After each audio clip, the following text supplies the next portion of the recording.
Hello, welcome. आज हम vision IAS के पीटी 365 स्टडी करेंगे और ये इंटरनेशनल रिलेशंस के हैं और ये हम मई 2020 से लेकर जनवरी 2021 तक कवर करेंगे। सो हम स्टार्ट करते हैं। इंटरनेशनल रिलेशन में हम सबसे पहले जो इंडिया और उसके नेबरहुड है उसके बारे में स्टडी करेंगे। इसमें सबसे पहले जो हमारा टॉपिक होगा वो है इंडिया चाइना के बारे में। जो बॉर्डर डिस्प्यूट है हम उसको स्टडी करेंगे। फिर इंडिया चाइना के वाटर रिलेशन, सिक्योरिटी लॉ है जो कि हांगकांग में है जिसकी वजह से काफ़ी प्रोटेस्ट देखा गया, वो पढ़ेंगे। फिर तिब्बतियन पॉलिसी है और उसका सपोर्ट एक्ट है। इंडिया ताइवान का रिलेशन, इंडिया बांग्लादेश का रिलेशन, इंडिया नेपाल का जो टेरिटोरियल डिस्प्यूट है वो पढ़ेंगे। India Pakistan Gilgit Baltistan issue, India Bhutan के हाइड्रो पावर प्रोजेक्ट है उसको पढ़ेंगे। और जो इंडिया ने न्यू क्लेम बनाया है अपने ईस्टर्न बॉर्डर विद भूटान, उसको पढ़ेंगे। South Asia energy security, India Maldives bilateral relations हैं। इंडिया का डेवलपमेंट एफर्ट्स है अफ़गानिस्तान में, उसको देखेंगे। ये हमारे नेबरहुड में जो भी इश्यूज़ चल रहे हैं वो हम स्टडी करेंगे। सबसे पहले हम पढ़ते हैं इंडिया और चाइना के बॉर्डर डिस्प्यूट्स के बारे में।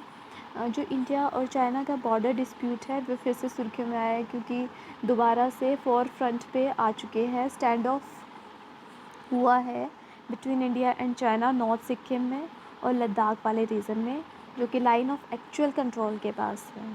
जो बॉर्डर है इंडिया और चाइना के बीच में वो क्लियरली डिमार्केटेड नहीं है और कोई म्यूचुअली एग्रीड वहाँ पे लाइन ऑफ एक्चुअल कंट्रोल भी नहीं है। दोनों तरफ से वहाँ पे डिसएग्रीमेंट है लाइन ऑफ एक्चुअल कंट्रोल को लेके। जो लाइन ऑफ एक्चुअल कंट्रोल है वो एक डिमार्केशन है जो इंडिया कंट्रोल टेरिटरी को चाइनीज़ कंट्रोल टेरिटरी से डिमार्केट करता है। और ये इंडिया कंसीडर करता है कि वो 3488 किलोमीटर लॉन्ग है, बल्कि चाइनीज़ उसको कंसीडर करते हैं कि वो सिर्फ 2000 किलोमीटर ही लॉन्ग है। जो लाइन ऑफ एक्चुअल कंट्रोल है वो 3 सेक्टर में डिवाइडेड है। सबसे पहले है इसमें western sector, middle sector and eastern sector.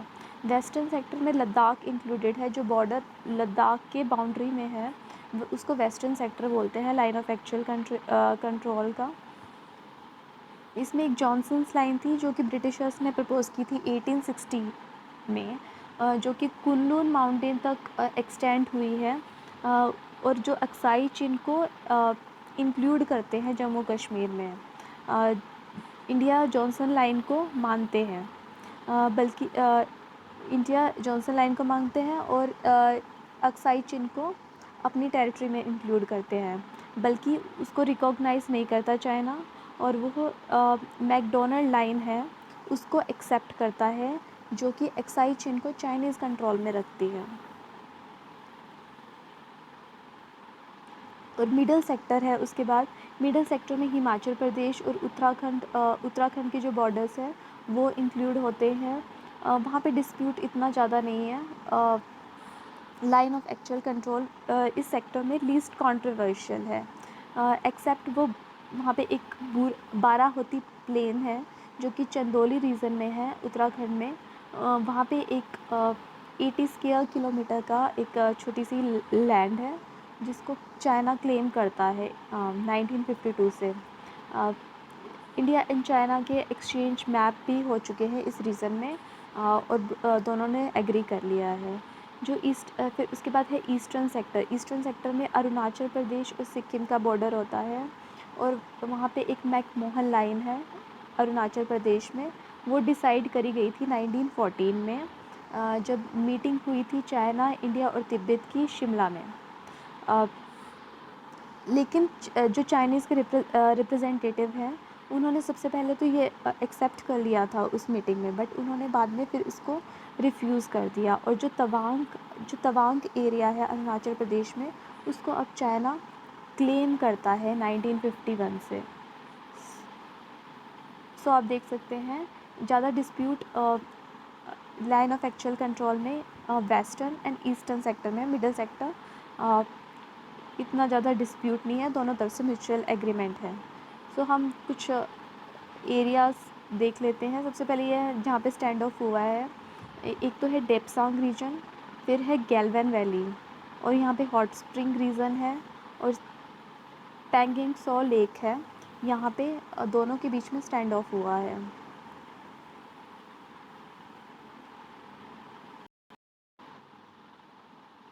आप ये देख सकते हैं इंडिया और चाइना का जो बॉर्डर है यहाँ पे शो हो रहा है। अ, यहाँ पे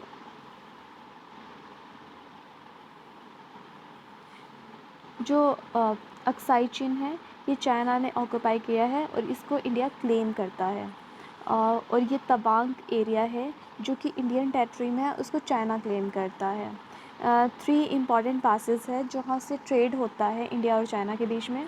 सबसे पहले है शिपकीला पास। शिपकीला पास हिमाचल और चाइना के बॉर्डर पे है। ये यहाँ से सतलुज रिवर है वहाँ इंडिया में एंटर करती है। सेकंड है लाइपो लेक पास।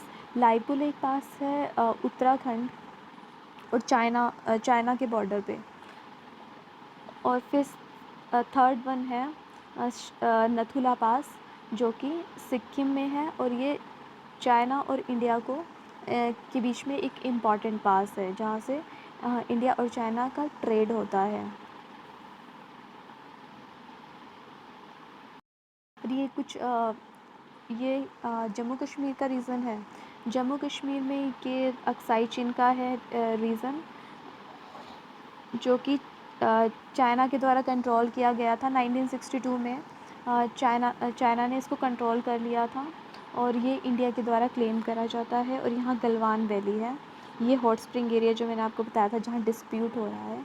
ये सियाचिन ग्लेशियर है जो कि कंट्रोल किया जाता है इंडिया के द्वारा और उसको पाकिस्तान क्लेम करता है। ये सक्षम वैली है जो कि पाकिस्तान ने ये चाइना को गिफ्ट करी थी और ये इंडिया द्वारा क्लेम की जाती है। ये गिलगित बल्तिस्तान वाला रीजन है जो कि पाकिस्तान वाला क्लेम कंट्रोल किया जाता है, बट इंडिया उसको क्लेम करती है। ये लाइन ऑफ एक्चुअल कंट्रोल है जो कि इंडिया और पाकिस्तान के बीच में है। ये भी डिस्प्यूटेड एरिया है और ये लाइन ऑफ एक्चुअल कंट्रोल है। तो आप देख सकते हैं यहाँ पे पैंगिंग लेक भी है, यहाँ पे भी इंडिया और चाइना के बीच में स्टैंड ऑफ हुआ था। अब हम इंडिया और चाइना के वाटर रिलेशन के बारे में पढ़ेंगे। एक रिपोर्ट आई है जिसमें ये चाइना का प्लान शो किया गया है कि वह डैम बना रहे हैं यार्लो जांगबो रिवर में, जो कि एक ट्रिब्यूटरी है ब्रह्मपुत्र रिवर की। इसको सियांग भी बोलते हैं चाइना में। इन्होंने दोबारा से रीइन्विगरेट करा है, मतलब पुनर्जीवित हुआ है इंडिया और चाइना के वाटर रिलेशन के बारे में। तो यार्लोंग जैंगबो रिवर क्या है? यार्लो जैंगबो रिवर एक ट्रिब्यूटरी है ब्रह्मपुत्र रिवर की जिसे सियांग बोलते हैं चाइना में। और यार्लो जैंगबो रिवर ओरिजिनेट करती है लुनपू ग्लेशियर से, जो कि नॉर्थ वेस्टर्न तिब्बतन प्लेटू में है। और ये एक रन ऑफ रिवर प्रोजेक्ट होगा जो कि हाइड्रो इलेक्ट्रिक जनरेशन के लिए यूज़ किया जाएगा।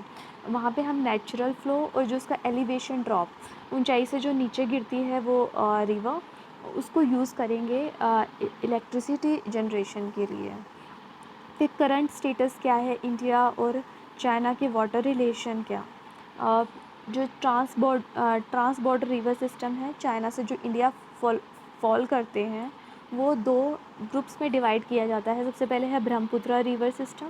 Brahmaputra river system eastern side में है इंडिया के, और इसमें सियांग रिवर है जो कि है एक main stream river Brahmaputra river की, और एक ट्रिब्यूटरीज़ हैं उसकी सुबानसिरी रिवर और लोहित रिवर जो कि अरुणाचल प्रदेश में इसकी 2 ट्रिब्यूटरीज़ हैं मेन।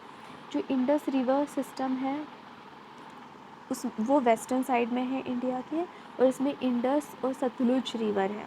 और कोई इंस्टीट्यूशनल मैकेनिज़्म नहीं है वाटर कॉपरेशन से रिलेटेड इंडिया और चाइना के बीच में।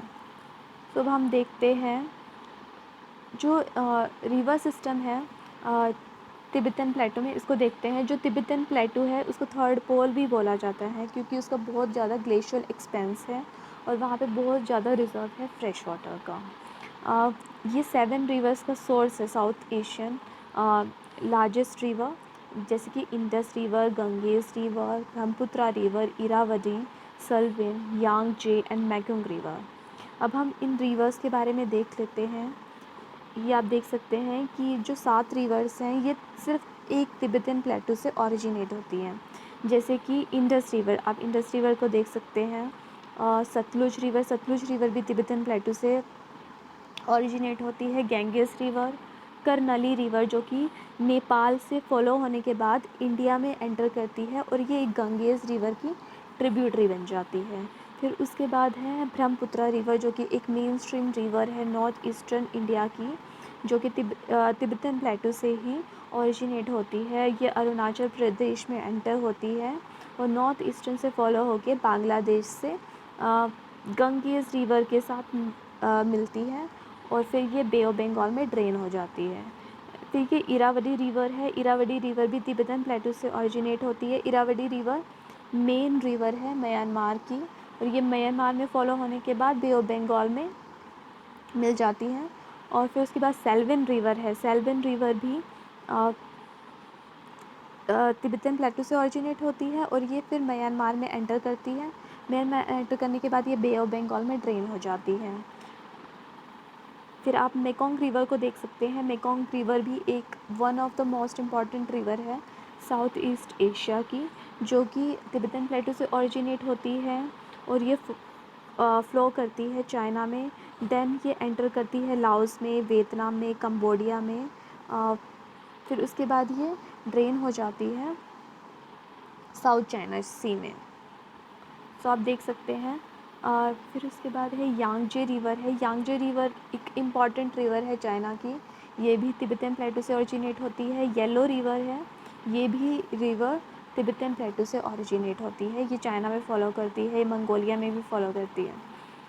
तो आप देख सकते हैं जो ये सभी रिवर्स हैं ये पाकिस्तान में फ़्लो करती हैं, इंडिया में फ़्लो करती हैं, बांग्लादेश में, म्यांमार में, लाओस में, वियतनाम में। ये लार्जेस्ट रिवर रन ऑफ है एक सिंगल लोकेशन से, जो कि तिब्बतन प्लेटो से ओरिजिनेट होती है। ये एस्टिमेट किया गया है 718 मिलियन क्यूबिक मीटर जो सरफेस वाटर है वो फ़्लो आउट करता है तिब्बतन प्लेटो से।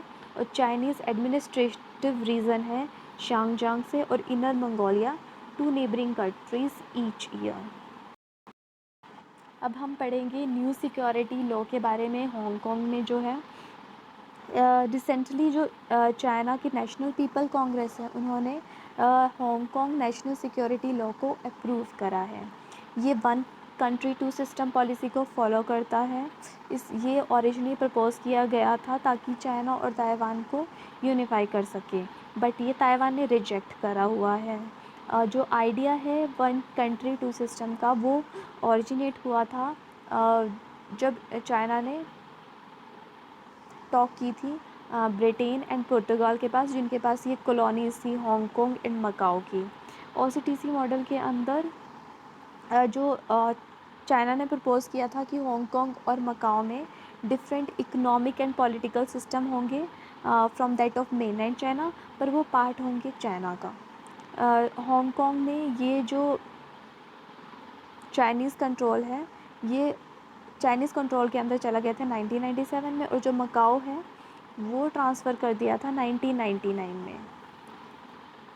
जो मकाओ और हांगकांग है ये एक स्पेशल एडमिनिस्ट्रेटिव रीजन है चाइना के। उनके पास अपनी एक करेंसी है, अपना इकोनॉमिक सिस्टम है, अपना लीगल सिस्टम है, बट डिफेंस और जो फॉरेन अफेयर्स है वो डिसाइड करे जाते हैं चाइना के द्वारा।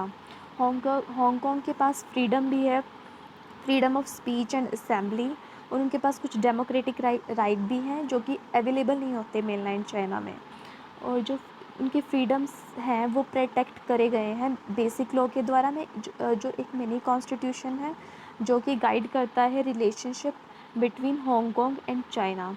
जो बेसिक लॉ है वो वैलिड है सिर्फ 50 साल तक के लिए, 2047 में हांगकांग में, और जो 2049 है वो मकाओ में। उसके बाद क्या होगा इसके बारे में कोई भी आइडिया नहीं है, वो अनक्लियर है पूरी तरीके से। जो बेसिक लॉ है वो अमेंड किए जा सकते हैं 2/3 मेजॉरिटी में इन हांगकांग लेजिस्लेचर। तो आप देख सकते हैं हांगकांग इस जगह लोकेट है और जो मकाओ है वो उसके साइड लोकेट है। ये साउथ चाइना सी के पास में है। दोनों areas.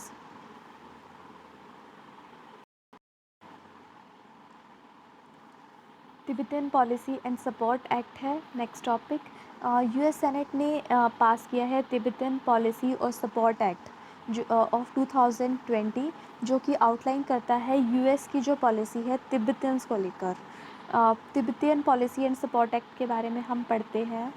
Tibetan policy support act है जो कि तिब्बतन पीपल की राइट, उनकी ह्यूमन राइट के बारे में एड्रेस करता है, और इन्वायरमेंट राइट्स के बारे में एड्रेस करता है। Religious freedom, democratic Tibetan government है जो एक्साइल में रह रही है धर्मशाला हिमाचल प्रदेश में, उसके बारे में एड्रेस करता है। वो रिकॉग्नाइज़ करता है सेंट्रल तिब्बतन एडमिनिस्ट्रेशन को legitimate representation of the Tibetan people. ये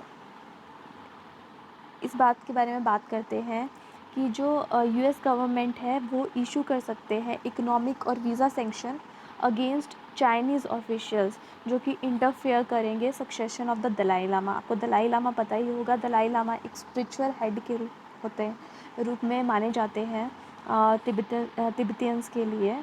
जो हम 14th दलाई लामा है वो है तेंजिन ग्योत्से, और जो 15 दलाई लामा होंगे वो इसके सक्सेसर होंगे। अगर उसके सक्सेसर बनने में चाइनीज़ ऑफिशियल इंटरफेयर करते हैं तो यूएस गवर्नमेंट उनके खिलाफ सैंक्शंस लगा सकती हैं, वीज़ा सैंक्शंस और इकोनॉमिक सैंक्शन लगा सकती हैं। तिब्बतन पॉलिसी है वो की प्रोविज़न भी इंट्रोड्यूस कर रहे हैं ताकि वो इन्वायरमेंट को और जो वाटर रिसोर्सेज है तिब्बतन प्लेटो में उसको प्रोटेक्ट कर सकें। और ये ग्रेटर इंटरनेशनल कोऑपरेशन मांगते हैं ताकि जो इन्वायरमेंट है तिब्बतन प्लेटो में उसको मॉनिटर कर सकें। तिब्बतन जो रीज़न है उसकी जियोग्राफिक और जो जियोपॉलिटिकल इम्पोर्टेंस है वो बहुत ज़्यादा है, क्योंकि ये वर्ल्ड लार्जेस्ट और सबसे बड़ा प्लेटो है, हाईएस्ट है, जो कि 2.5 मिलियन स्क्वायर किलोमीटर एरिया को कवर करता है, और जो इसकी एलिवेशन है वो 4000 मीटर है अबव सी लेवल। जो उसके साउदर्न साइड में है वो हिमालयस है जो कि वर्ल्ड हाईएस्ट माउंटेन चेन है, और जो उसका लैंड मास है वो एक बफर के रूप में काम करता है। तिब्बतियंस की जो साइड में है वहाँ पे बफर के रूप में काम करता है, क्योंकि वो ह्यूज लैंड मास है वहाँ पे और उसकी हाइट भी बहुत ज़्यादा है। इन्वायरमेंट इम्पोर्टेंस देखा जाए तो एशियन मानसून्स को लेकर ये बहुत इम्पॉर्टेंट रोल अदा करता है, और यहाँ पे बहुत ज़्यादा कंसंट्रेशन है ग्लेशियर्स की अपार्ट फ्रॉम द 2 पोल्स। इसको थर्ड पोल के रूप में भी जाना जाता है, क्योंकि ये जो 10 मेजर रिवर सिस्टम है एशिया की, ये सिर्फ एकलौते तिब्बतन प्लेटो से ही निकलती है, और इसकी जियोस्टैटिक इम्पॉर्टेंस भी बहुत ज़्यादा है।